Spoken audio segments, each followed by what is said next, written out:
Hey, this is Mark Moore, aka Tuxedo Mark, in various places on the internet. It's 2:17 p.m. according to a computer clock on Sunday, November 27, 2016, and this is my review of Archie Meets Ramones, the one-shot. It's rated teen, actually, which makes it the first classic Archieverse story to be rated teen. There is some mild language in here, nothing really bad or nothing. It's just, I'll point it out as I get to it. It's written by Alex Segura and Matthew Rosenberg. Let's see. Alex Segura wrote Archie Meets Kiss. So, this does reference Archie Meets Kiss, kind of, in an indirect manner. But the basic plot, the Archies suck at the Battle of the Bands contest. They're supposed to go on again in a few minutes or something, which is weird. But,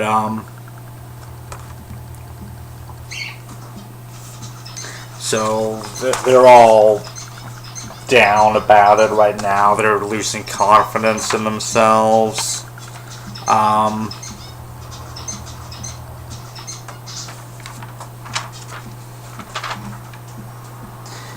Sabrina gives Archie a Ramones record from her aunt's collection.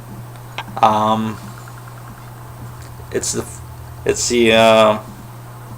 like a first pressing or something of their first album. Archie says the Ramones are his dad's favorite band, and he likes them too.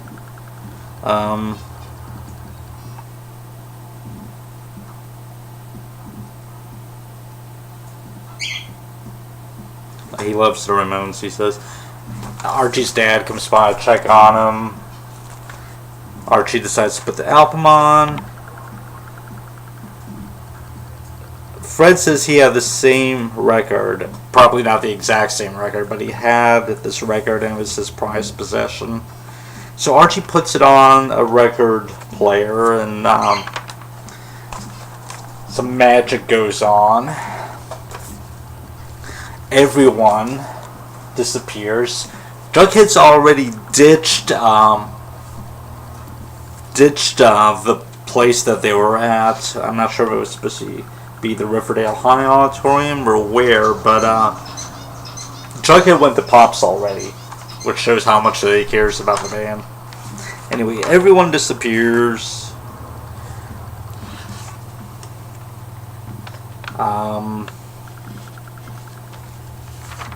Oh, there was some censored cursing back here when the gang was arguing. Archie says that they suck, and he says it was a crappy day. But anyway, they end up back in New York City in 1976, right by the Ramones.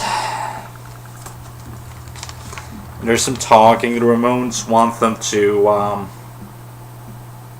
go on before them at a Battle of the Bands contest that's being held right then. Archie agrees to it despite everyone else saying, we're not ready. There are probably a bunch of references in here like this that I'm just not getting. But I'm not really into like classic rock or anything like that. But they go on, they start singing Jingle Jangle from the old Filmation cartoons, and they suck. The Ramones are letting the Archies use their equipment, which includes a tambourine for Betty, apparently. I don't like that Betty uses a tambourine in the Archies. I mean, it's just dumb, but anyway. They get booed off the stage. So, then we get a bit of the Ramones performing. The Archies are impressed by them.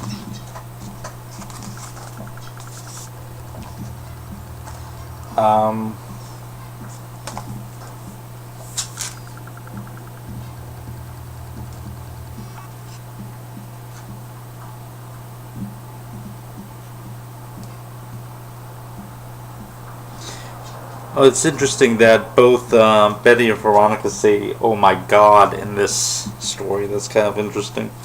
Kind of like real teenagers, huh? The Ramones send them to do a bunch of tasks, saying they can earn a spot in that Battle of the Bands coming up, because they want to win the record, so they can try to get back home to present. But part of this includes picking up the collars from people's dead pets in a pet cemetery and wearing them around their necks. Oh, and Betty and Veronica don't care. They don't care. They're stuck in the past. They're just going to the beach to work on their tans. Okay. I bet this is how Archie, Betty, and Richie look every Friday night. With jizz all over them.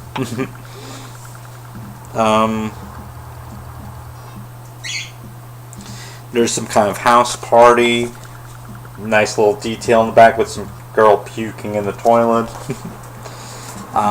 So the Archies go to meet the Ramones. The Ramones say, "Nah, you're still not in the Battle of the Bands. We just did all that stuff to mess with you." But, yeah, just consider for a moment that Betty Cooper is wearing a dead pet's collar around her neck. But anyway.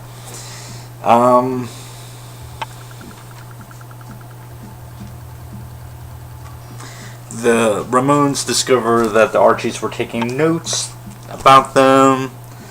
They tell them, don't imitate anyone, just don't do any of that weird stuff, just, be yourselves and stuff. They're still not letting them in the Battle of the Bands, because it's all booked up, but the next day, after they spent the night at the hotel, yeah, Veronica has cash on her, cash from the future, and she paid for them to stay in a hotel in 1976. This is never addressed, by the way. The Archies crash the Battle of the Bands. The Ramones say, "Yeah, go up on the stage and play anyway." So they sing "Sugar Sugar," which is about the most non-punk song that you can imagine.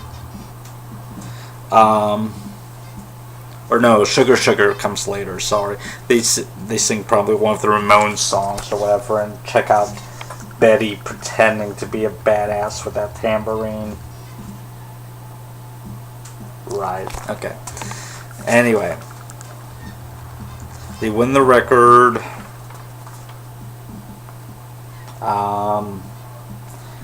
And they go back to present time. Actually, the past for them, because apparently they're going on stage at a few minutes, only a few minutes, or maybe no time at all passed in 2016, while they spent who knows how much time in 1976. But that's never brought up. They all think it was a dream, but then they compare notes and they realize it happened. Oh, by the way, they're all aware of Sabrina's magical powers, which the only other time that I saw that happen was in Archie Meets Kiss. So this is like a sequel to that, as I said. They play "Sugar Sugar." Everyone loves them.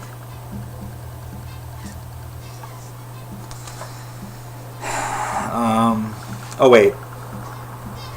They play "Sugar Sugar" later for their encore. They sing another Ramones song. So okay. They win the Battle of the Bands.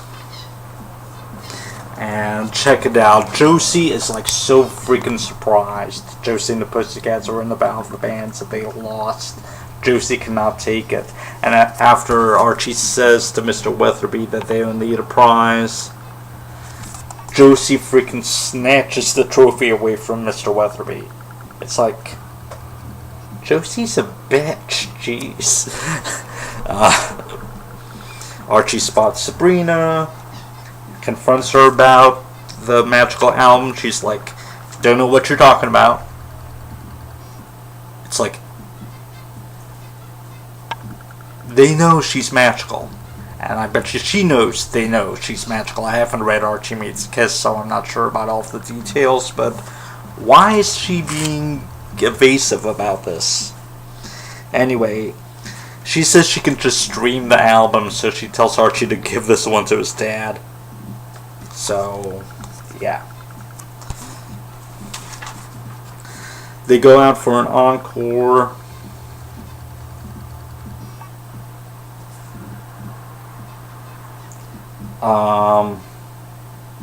Fred says, "Yet you're really lucky to have such good friends," and Archie says, "I am," and that's where the story ends, without the end or anything. Then we get an ad from New Riverdale on the Archie app. A little 2-page spread of the Archies playing with the Ramones, which never happened in the actual story.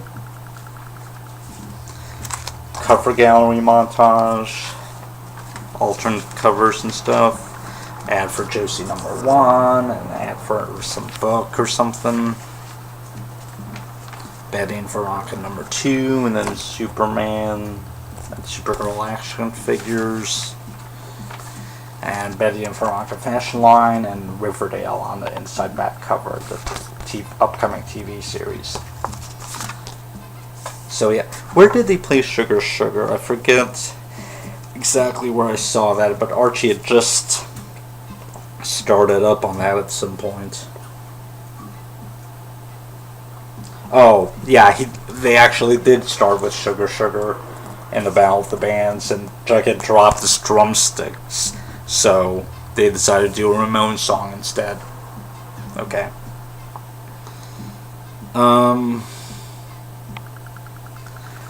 Yeah, Betty does the, she counts, and she's like, "Look at me count, I'm such a badass."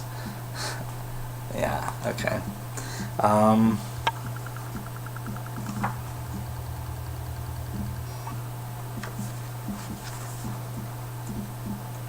Let's see, what else is there to say about this story? Oh yeah, here's where Betty says, "Oh my God, Archie."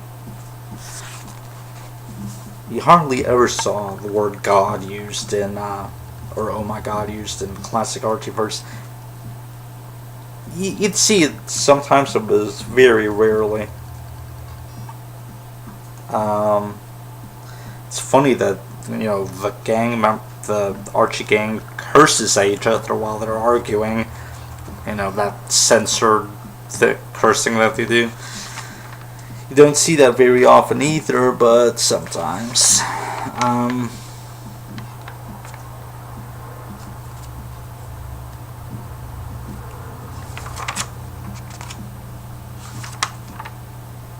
So yeah, that's Archie Meets Ramones. It's Ramones, not the Ramones, apparently.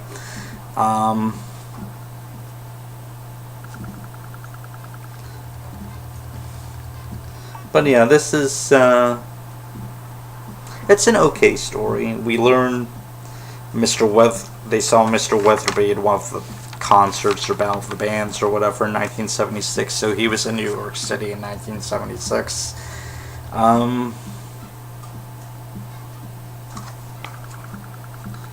But yeah, so this is the latest classic Archieverse story, and the official stance is they all know about Sabrina's powers, or at least the main Archie gang does.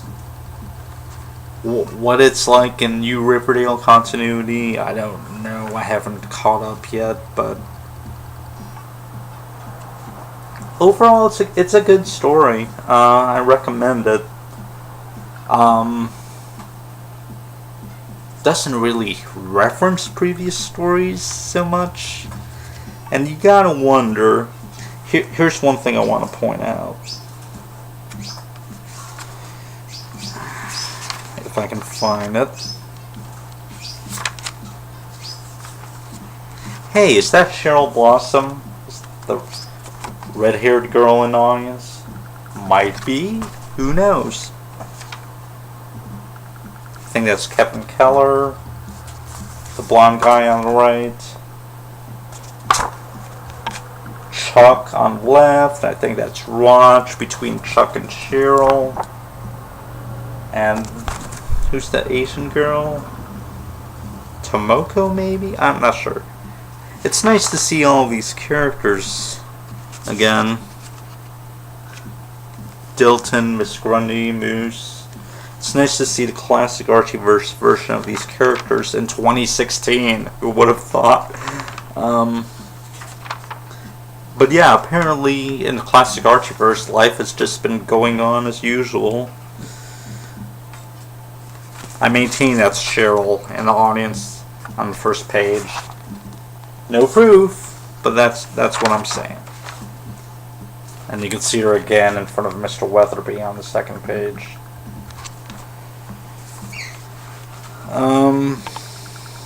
There is something. If I can find... Oh, I guess that's it. My mom's home, so... Anyway, 2:33 p.m. and that's it. Thanks for watching.